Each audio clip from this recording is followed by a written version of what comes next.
Hello students, welcome to the lecture on analysis of data, and after the lecture we will be able to learn the following objectives. Explain the univariate analysis, define multivariate analysis, discuss factor analysis, describe cluster analysis and MDS, define multiple regressions, discuss discriminate analysis, describe the conjoint analysis.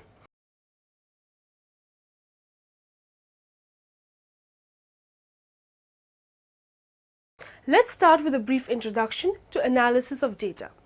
Analysis of data is a process of inspecting, cleaning, transforming, and modeling data with the goal of highlighting useful information, suggesting conclusions, and supporting decision making. Data analysis has multiple facets and approaches, encompassing diverse techniques under a variety of names in different business, science, and social science domains. Types of data. Data can be of several types. Quantitative data is a number. Often, this is a continuous decimal number to a specified number of significant digits. Sometimes it is a whole counting number. Categorical data, one of several categories. Qualitative data is a pass or fail or the presence or lack of a characteristic. The process of data analysis. Data analysis is a process within which several phases can be distinguished. Data cleaning. Data cleaning is an important procedure during which the data are inspected. Initial data analysis. The most important distinction between the initial data analysis phase and the main analysis phase is that during initial data analysis, one refrains from any analysis that are aimed at answering the original research question. Quality of data. The quality of the data should be checked as early as possible. Let's move on to the next topic, which is univariate analysis. These are operations on one-dimensional lists. They provide a statistic on data in a list. The statistic characterizes some property of interest that the data list has. In Excel, they are calculations from functions or the results of a routine from the data analysis toolpack. The list being analyzed can be a column or a row of data or an entire block, rows and columns of data.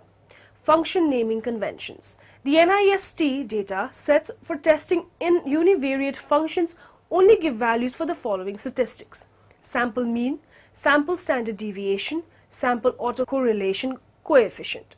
Data analysis routines. The descriptive statistics routine in the data analysis add-in provides univariate values. It only works with numeric data. An exception will be generated if the range contains non-numeric data. Univariate versus bivariate. Now, the whole idea of univariate and bivariate data is that we have, different types of data. Sometimes we measure it with 2 variables, sometimes we measure it with 1.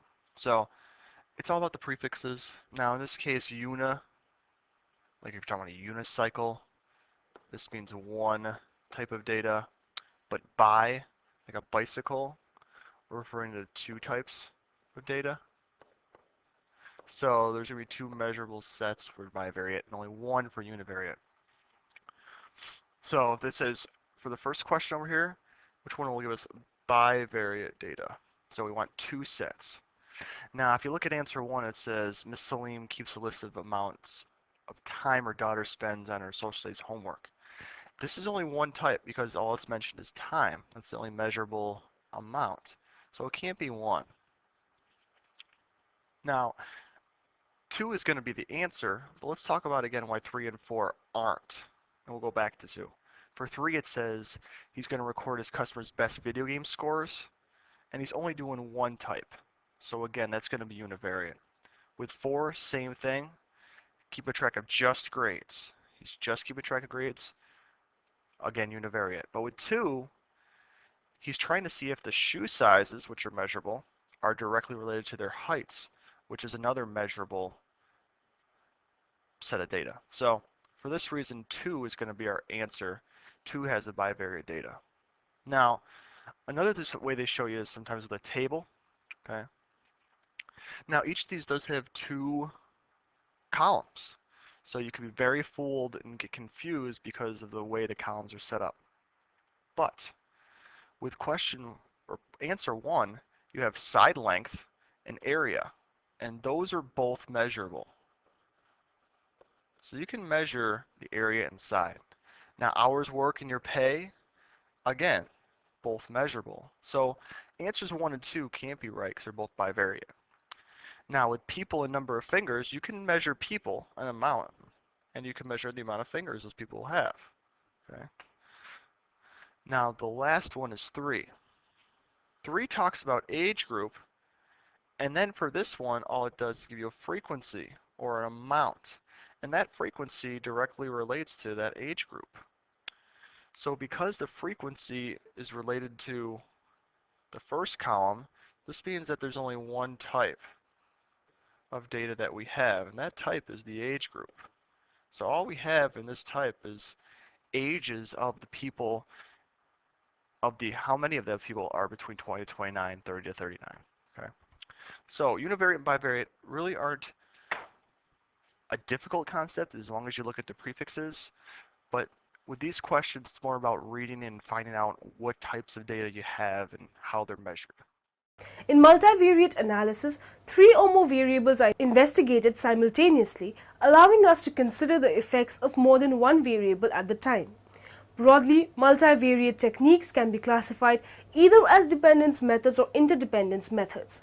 Uses for multivariate analysis include design for capability, also known as capability-based design, inverse design, where any variable can be treated as an independent variable, analysis of alternatives, the selection of concepts to fulfill a customer's need, analysis of concepts with respect to changing scenarios, identification of critical design drivers and correlations across hierarchical level. Basic types of data and analysis. We will list 4 basic types of continuous multivariate data and then briefly describe some possible analysis. The 4 basic data types are a single sample with several variables measured on each sampling unit, subject or object, a single sample with 2 sets of variables measured on each unit, 2 samples with several variables measured on each unit, and 3 or more samples with several variables measured on each unit. Let's now discuss about the factor analysis.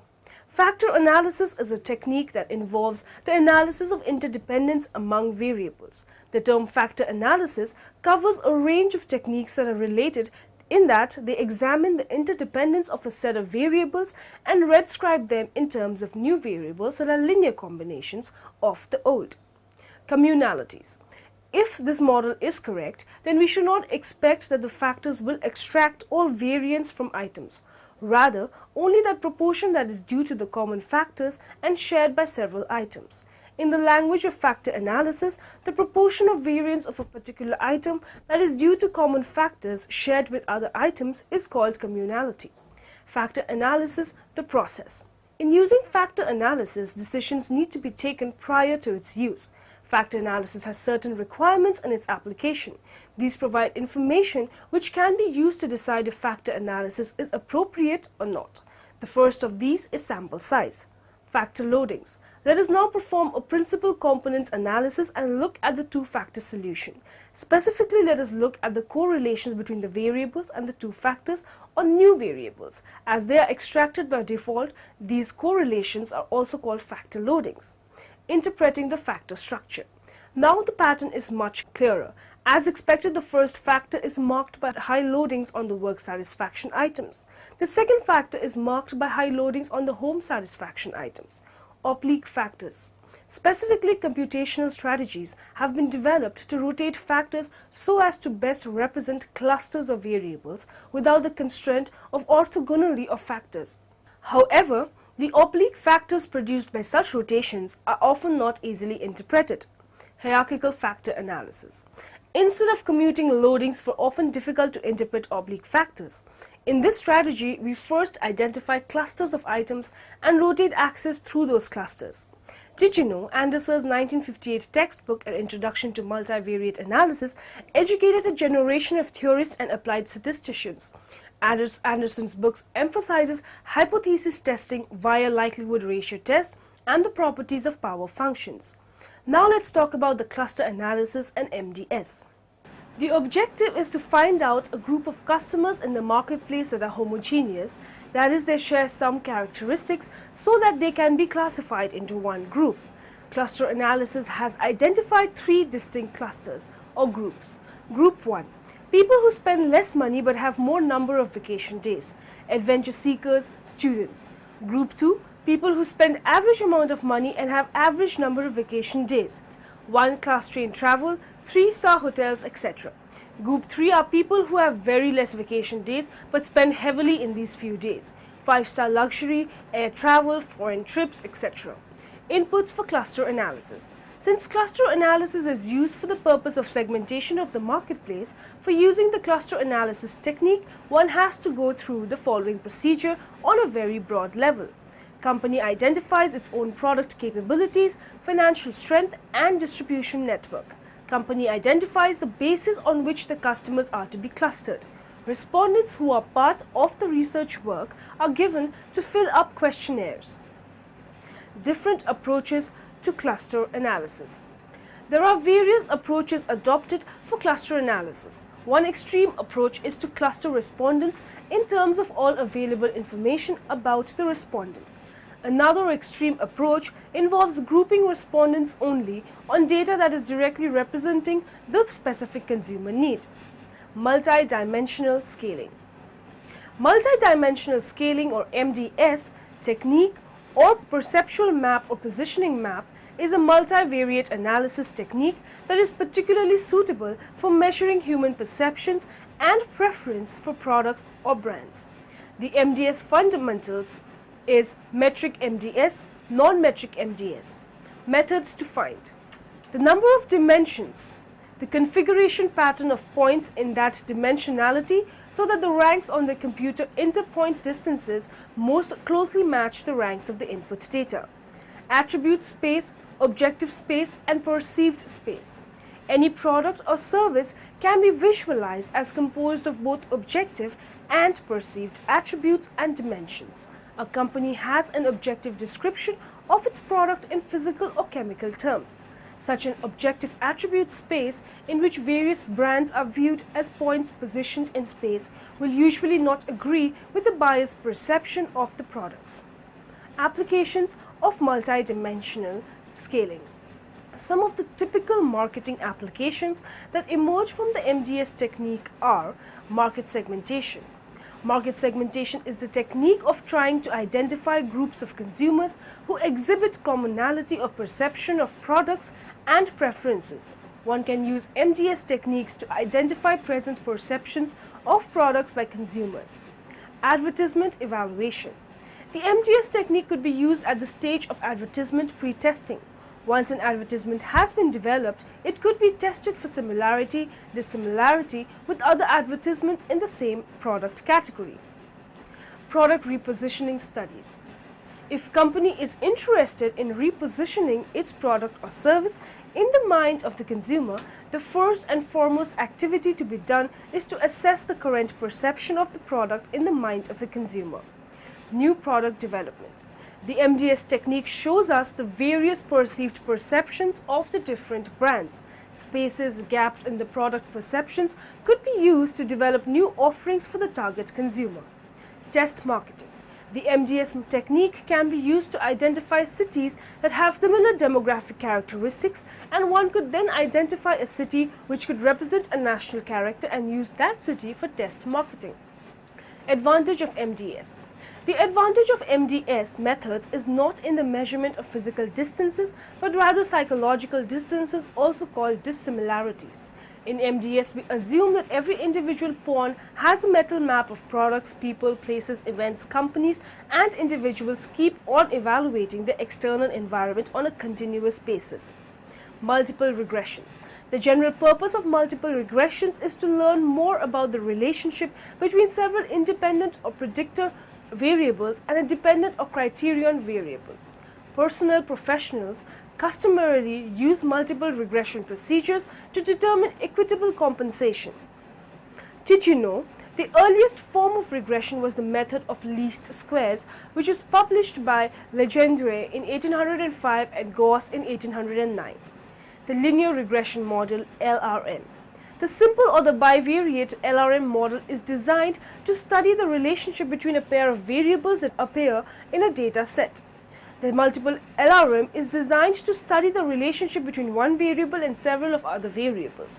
In both cases, the sample is considered a random sample from some population. Let's explore the discriminative analysis. Discriminate analysis is useful for analyzing data when the criteria or dependent variable is categorical and a predictor or independent variables are interval scaled. When the criterion variable has two categories, the technique is known as a two-group discriminate analysis. Multiple discriminate analysis refers to the case when three or more categories are involved. Conducting discriminate analysis is a five-step procedure. First, formulating the discriminate problem requires identification of the objectives and the criterion and the predictor variables. The sample is divided into two parts. One part, the analysis sample, is used to estimate the discriminate function. The other part, the holdout sample, is reserved for validation. Estimation. The second step involves developing a linear combination of the predictors called discriminate functions. Determination of statistical significance is the third step. It involves testing the null hypothesis that in the population the means of all discriminate functions in all groups are equal. The fourth step, the interpretation of discriminate weights or coefficients, it is similar to that in multiple regression analysis. Validation. The fifth step involves developing the classification matrix multiple discriminate analysis. MDA is also termed indiscriminate factor analysis and canonical discriminate analysis. It adopts a similar perspective to PCA. The rows of the data matrix to be examined constitute points in a multi-dimensional space, as also do the group mean vectors. Linear discriminate analysis. Linear discriminate analysis is the two-group case of MDA. It optimally separates two groups using the Mahalanobis metric or the generalized distance. It also gives the same linear separating decision surface as Bayesian maximum likelihood to discrimination in the case of equal class covariance matrices. KNN's discriminate analysis. Non-parametric distribution-free methods dispense with the need for assumptions regarding the probability density function. They have become very popular, especially in the image processing area. The KNN's process assigns an object of unknown affiliation to the group to which the majority of its k nearest neighbors belongs. A few remarks concerning the advantages and disadvantages of the methods studied are as follows. Analytical simplicity or computational reasons may lead to initial consideration of linear discriminate analysis or the NN rule. Linear discrimination is the most widely used in practice. Often the two-group method is used repeatedly for the analysis of pairs of multi-group data, yielding k-1 upon 2 decision surfaces for k groups. To estimate the parameters required in quadratic discrimination, more computation and data is required than in the case of linear discrimination.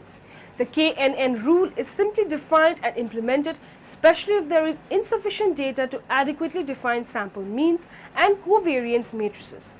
The MDA is most appropriately used for feature selection. Let's move to the topic, which is conjoint analysis. Conjoint analysis provides various outputs for analysis, including part-worth utilities, counts, importances, shares of preference, and purchase likelihood simulations. This chapter discusses these measures and gives guidelines for interpreting results and presenting findings to management. Conjoint analysis is a research technique that is used to measure the trade-offs people make in choosing between products and service providers. Statistical analysis of the data. Conjoint analysis applies a complex form of analysis of variance to a respondent's choice task data to calculate a utility for each level of each attribute.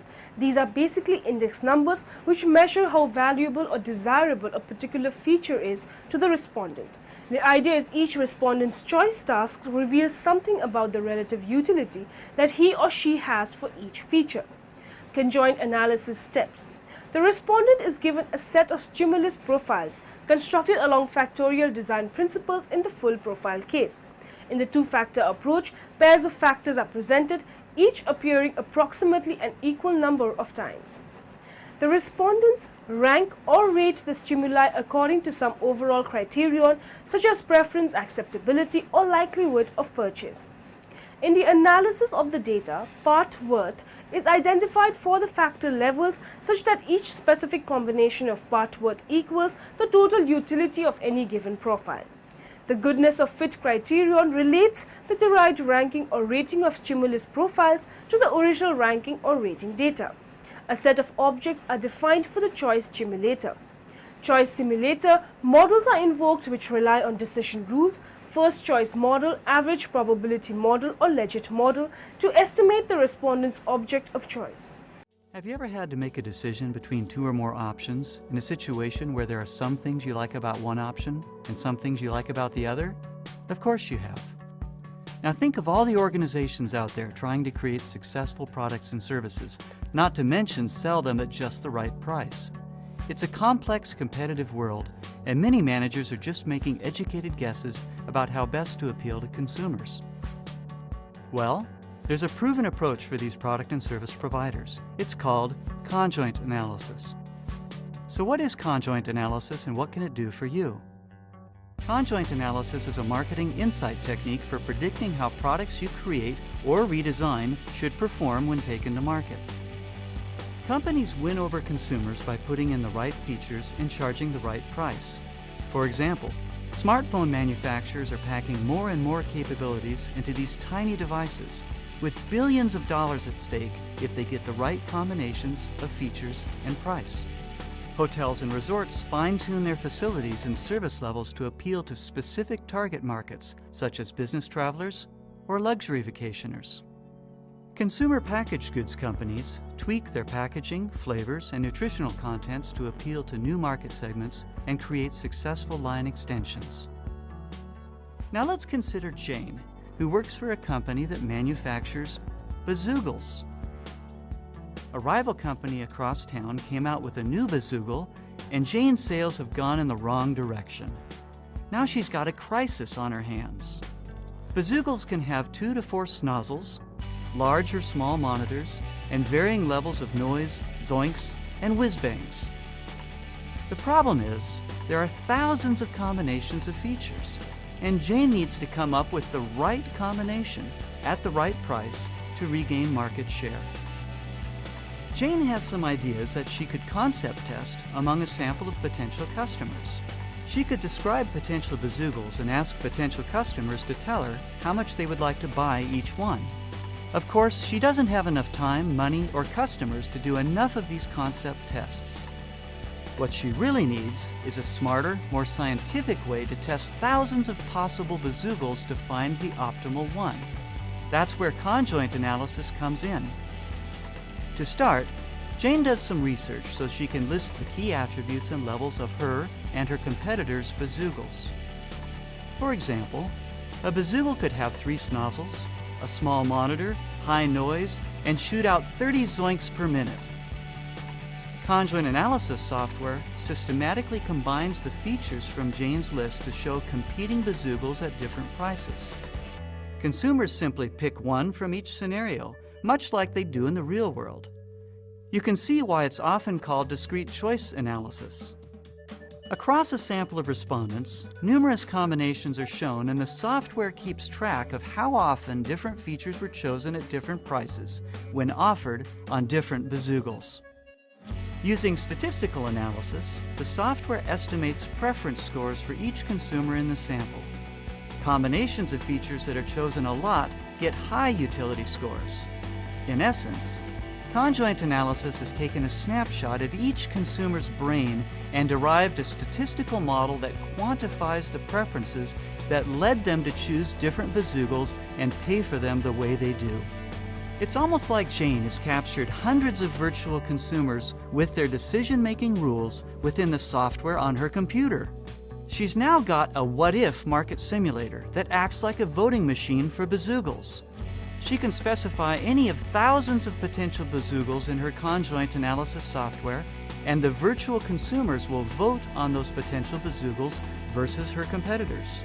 Better yet, if Jane knew something about the cost of manufacturing the features, the software could search all potential bazoogles to find the one that's likely to beat the competition and maximize profit.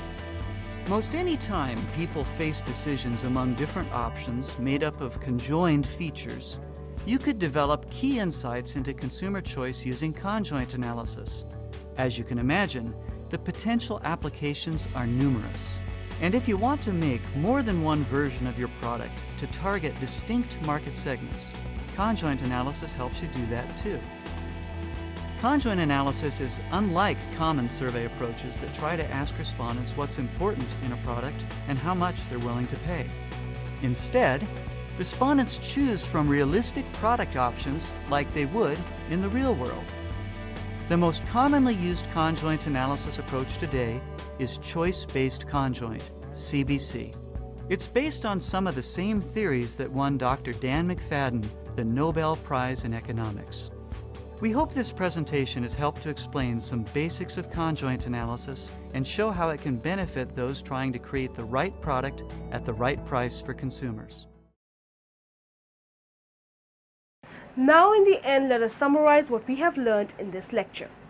The process of data analysis includes deciding on the appropriate analysis to conduct for each question, preparing data for analysis, and summarizing results. Discriminate analysis is useful for analyzing data when the criterion or dependent variable is categorical and a predictor or independent variables are interval scaled.